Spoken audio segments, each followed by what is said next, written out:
parang tumama sa loto. J. Ruiz Company bags 206 million contracts from PCSO. Walang byline, walang pangalan kung sinong sumulat nito. Kasi it's fake news. It's fake news. Unang-una, I don't own a share. I'm not a stockholder. I am not an owner of Digital 8. I was an authorized representative to represent the company in the joint venture agreement between IBC 13, DG8, and PCSO. So yan mga kababayan, no, nagsalita na po ito si PCO Secretary J. Ruiz, mga kababayan, na wala po siyang kinalaman doon sa company, no, or sa company na DG8, na controversial nga po yun kasi sabi doon ay nakakuha daw ng 206 million na kontrata sa IBC 14 at PCSO. Kaya ito ngayon yung resback, mga kababayan, ni Secretary J. Ruiz, na fake news daw po iyon, ang balitang iyon, mga kababayan.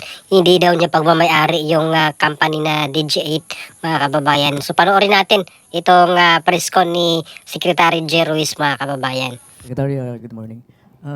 Secretary, may mga lumalabas na information regarding doon sa DG8, yung angulo ng merong interest, conflict of interest.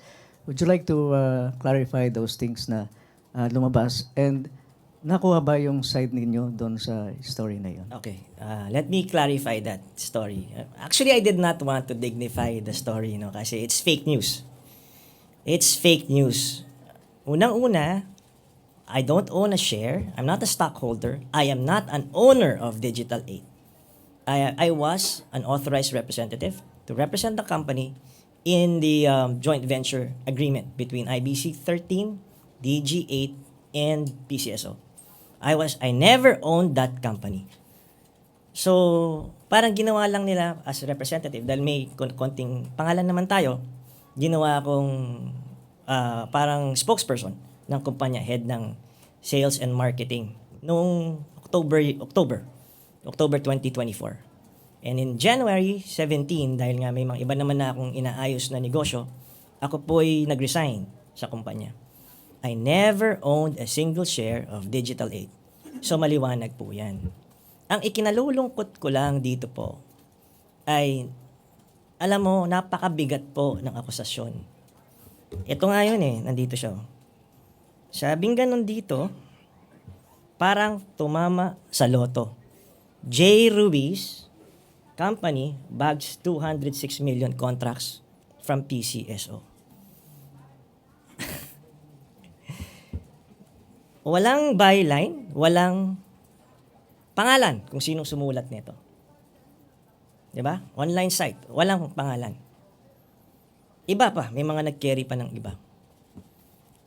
Alam niyo po, isa sa mga dahilan kung bakit ako pumayag ng maging Presidential Communications Office Secretary ay upang labanan ang fake news.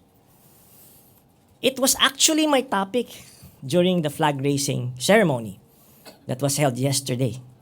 That one of the fight of this government and in the BBM administration and in my term as PCO, one of my programs is to fight fake news. Not knowing na ako pala mismo ang magiging biktima ng fake news. Sinabihan, can you imagine, 206 million, paparatangan ka ng ganyan, na hindi ka man lang kunan ng panig, na hindi ka man lang tawagan. Nasabi, PCO, secretary ako po. Nandito lang ako. Yung nagsulat nito, kung sino man, or kung sino man yung may-ari, kilala ko naman. Si dating secretary, undersecretary Ray Marfil. Kilala ko, nakasama ko siya sa Senate. Kilala ko rin naman si Hil Cabacunan na nakasama ko rin sa House. Sa journalism, basic po yun, kukunan ka ng dalawang panig. Tama ho ba? Tama ho ba? Tama, di ba? Pag hindi mo kinuunan yung isang panig, ano yun? Balanse ba yun? Balanse ba yun? Hindi, di ba? Isa lang panig ang pinakinggan mo eh. Una-una, wala nga dokumento yung storya. In the story, it says, I was an authorized representative. Even the document said it. So, all you have to do, SEC, tignan mo sino may-ari, malalaman kung sinong tunay na may-ari nun. So, ngayon, nakapagtataka naman na ngayon gumagawa tayo ng mga reforma, na ngayon gumagawa tayo ng mga pagbabago. On my 8th day, may ganito ng storyang lumalabas. Ano to, demolition job? Fake news ba to? Ano ang dahilan? Secretary, that, Yes, Alvin. yun sana ipa-follow up ko eh. Sa inyo na rin nanggaling. Anong nakikita niyong motibo doon sa mga allegations against you? Alam mo, Alvin, marami akong nakikitang dahilan. Siguro 2, 3. Meron kasing mga mangyayari dito na kinakailangan kong gawin. Merong balasahan na mangyayari. May mga, ang utos ng executive secretary, lahat from director up, kailangan magsumite ng courtesy resignations. I don't know kung bakit, I don't know, meron akong slight na siguro kung bakit nila ginagawa to. No? Pero, ang pakiusap ko lang, sana naman, kunan naman ang panig ko.